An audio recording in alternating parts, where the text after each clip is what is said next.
Parfois, dans notre quête de sens, nous nous épuisons à vouloir que la vie aille plus vite, à vouloir que tout se déroule selon nos plans. Mais la sagesse bouddhiste nous enseigne qu'il existe une autre voie, celle du lâcher-prise, de la confiance et du non-effort. Bienvenue sur Au-delà du mental, l'espace où nous plongeons dans les profondeurs de la conscience, à la rencontre du silence intérieur et de la paix véritable. Aujourd'hui, découvrons ensemble une histoire zen qui nous révèle un secret simple, mais profondément transformateur. Ne forcez rien dans votre vie. Sous le souffle calme des montagnes, là où les nuages effleurent les toits du temple et où chaque aube semble renaître du silence, vivait un jeune moine, avide de comprendre le mystère de la vie. Chaque matin, son regard suivait le vieux jardinier du monastère, un homme dont les gestes semblaient danser avec le vent. Il plantait des bambous avec une lenteur presque rituelle, comme s'il murmurait un secret au sol. Le jeune moine, brûlant de curiosité, ne pouvait concevoir qu'un si grand soin soit offert à des tiges inertes, sans signe de croissance. « Maître, pourquoi arroses-tu ces tiges qui ne semblent pas pousser ?» demanda-t-il un jour, incapable de taire son impatience. Le vieux moine leva les yeux, un sourire tranquille illuminant son visage ridé par les ans. « Elles poussent, mais sous la terre.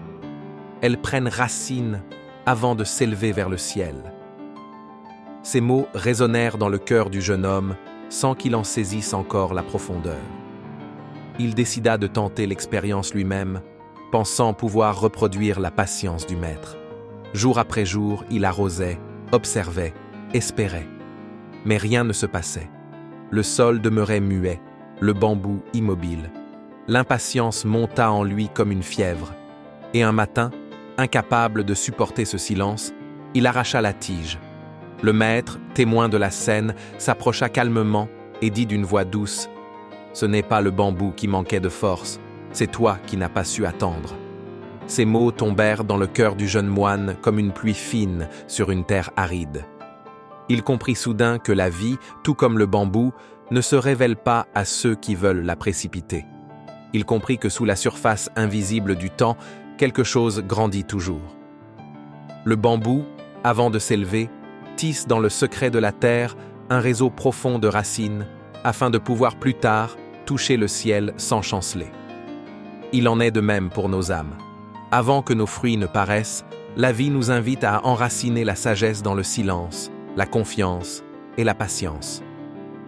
Le jeune moine sentit alors naître en lui une paix nouvelle, celle de celui qui ne cherche plus à commander à la vie, mais à l'écouter. Dans le souffle du vent, il crut entendre le murmure du bambou, comme une prière discrète. Rien ne pousse avant son heure.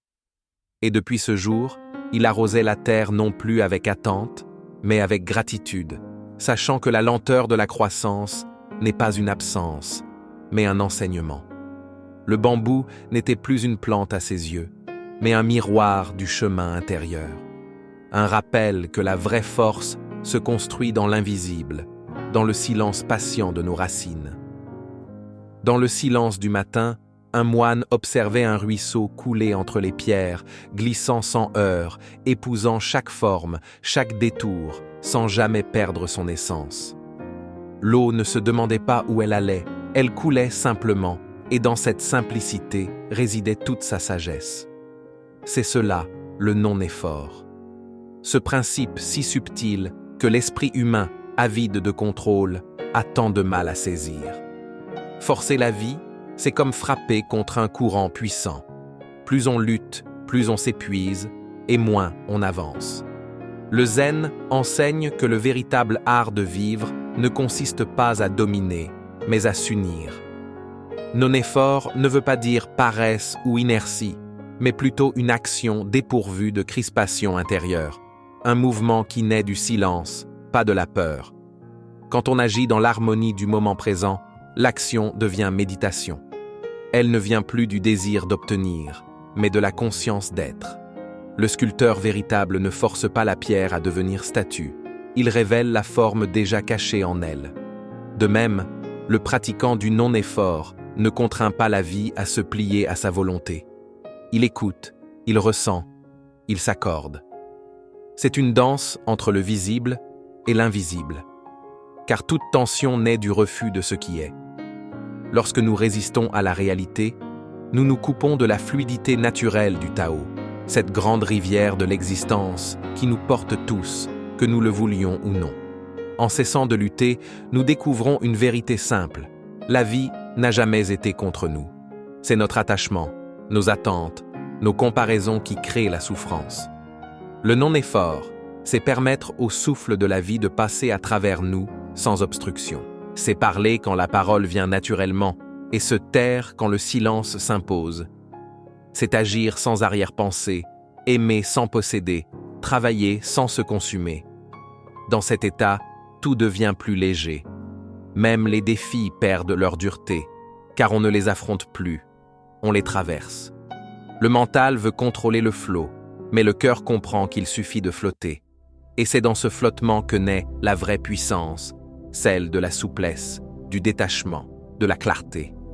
Quand nous arrêtons de forcer, les choses cessent de nous résister. Alors, comme l'eau contournant la pierre, notre vie s'ouvre à une grâce silencieuse, une intelligence qui agite à travers nous sans effort, sans peur, sans calcul. Et dans cette fluidité retrouvée, nous comprenons enfin que la paix ne s'obtient pas par la lutte, mais par l'acceptation totale de ce qui est, ici et maintenant. Lâcher prise. Ces mots résonnent souvent comme une invitation à tout abandonner, mais en vérité, ils appellent à une confiance plus profonde, celle qui naît quand on comprend que la vie ne nous échappe pas, elle nous guide. Le lâcher-prise n'est pas un geste de faiblesse, c'est un acte de foi. C'est dire à l'univers « Je ne comprends pas tout, mais je marche avec toi ». Dans le silence des choses qui tardent à venir, dans la douleur de ce qui s'éloigne, dans le vide que la vie impose parfois, il existe une intelligence invisible qui tisse le fil de notre devenir. Le mental veut retenir, il s'accroche, il s'agite, il veut contrôler. Mais plus il serre le poing, plus le sable lui échappe. Le Bouddha disait « Tout ce que tu cherches avec avidité te fuit, tout ce que tu accueilles avec sérénité vient à toi. » Ces mots sont une clé, car le lâcher-prise, c'est l'art d'ouvrir la main. C'est comprendre que rien ne nous appartient, que les êtres, les situations, les émotions ne sont que des visiteurs de passage dans le grand temple de notre conscience. Ils viennent enseigner, puis s'en vont. Et quand nous cessons de vouloir retenir ce qui est destiné à partir, nous découvrons une paix qui ne dépend plus de rien. Lâcher prise, c'est cesser de vouloir comprendre à tout prix et simplement respirer. C'est permettre à la vie de respirer à travers nous. Quand on lâche, on ne perd pas. On fait de la place pour la lumière, pour la nouveauté, pour l'imprévu, pour la grâce. Le véritable pouvoir ne réside pas dans la force, mais dans la douceur, dans cette capacité à demeurer tranquille même lorsque tout semble s'effondrer. Comme le lotus qui s'élève au-dessus de la boue sans se salir, l'âme apaisée s'élève au-dessus des tourments du monde sans s'y attacher. Lâcher prise, c'est apprendre à voir la perfection cachée derrière chaque chaos, la leçon dans chaque perte, la bénédiction dans chaque délai. Lorsque tu cesses de lutter contre ce que tu ne peux changer, tu entres dans la mélodie du Dharma, cette loi universelle qui orchestre le monde avec une précision si subtile qu'aucun esprit humain ne pourrait la concevoir. Et c'est là, dans ce souffle invisible, que tu entends enfin la musique de la vie. Douce, fluide, infiniment juste. Chaque instant devient une note, chaque silence un espace sacré. Tu comprends alors que rien ne t'a jamais été enlevé, que tout a été offert pour t'apprendre à aimer sans condition, à vivre sans peur, à être sans effort. Voilà la véritable liberté, celle du cœur qui ne retient rien parce qu'il fait confiance à tout. Il arrive un moment sur le chemin où tout devient silence, même au milieu du bruit du monde. Ce n'est pas le silence de l'absence, mais celui de la présence totale. Là, au centre du mouvement perpétuel de la vie, l'être découvre un espace immuable, un point de paix qui ne dépend d'aucune circonstance. Ce point, c'est la conscience éveillée, celle qui voit sans juger, qui vit sans saisir. Dans cet espace intérieur, Tout ce qui arrive perd son poids. Les choses ne sont plus bonnes ou mauvaises. Elles sont. Et dans ce simple fait d'être, elles révèlent leur perfection. Le moine du temple, des années après l'histoire du bambou, s'assit un jour sous un arbre et comprit que le vrai non-effort ne consistait pas seulement à laisser pousser la vie, mais à se laisser pousser par elle. Il comprit que la confiance n'est pas une idée, mais un état de disponibilité totale.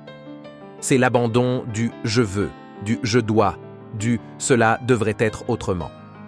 C'est une ouverture à ce qui est, sans résistance.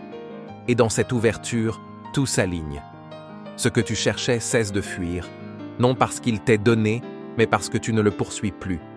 Tu deviens le ciel qui accueille les nuages sans les retenir. Tu deviens l'océan qui laisse les vagues aller et venir, sans s'émouvoir. Le calme n'est plus un objectif, il devient ta nature. Le dharma ne t'apparaît plus comme une vérité extérieure, mais comme un souffle qui te traverse à chaque instant. Plus tu t'y abandonnes, plus tu sens que la vie ne s'oppose jamais à toi. Elle te façonne, te polit, t'éveille. Et parfois, les plus grands changements naissent non d'un effort, mais d'une acceptation silencieuse. Le vrai courage n'est pas de forcer le monde à s'incliner à ta volonté, mais d'ouvrir ton cœur à ce qu'il t'apporte. Chaque souffle devient un acte sacré, chaque pas une prière. La patience se transforme en puissance tranquille et la douceur devient ton armure. Tu découvres que l'amour n'est pas une émotion passagère, mais une présence stable qui émerge quand tout désir de contrôle s'éteint.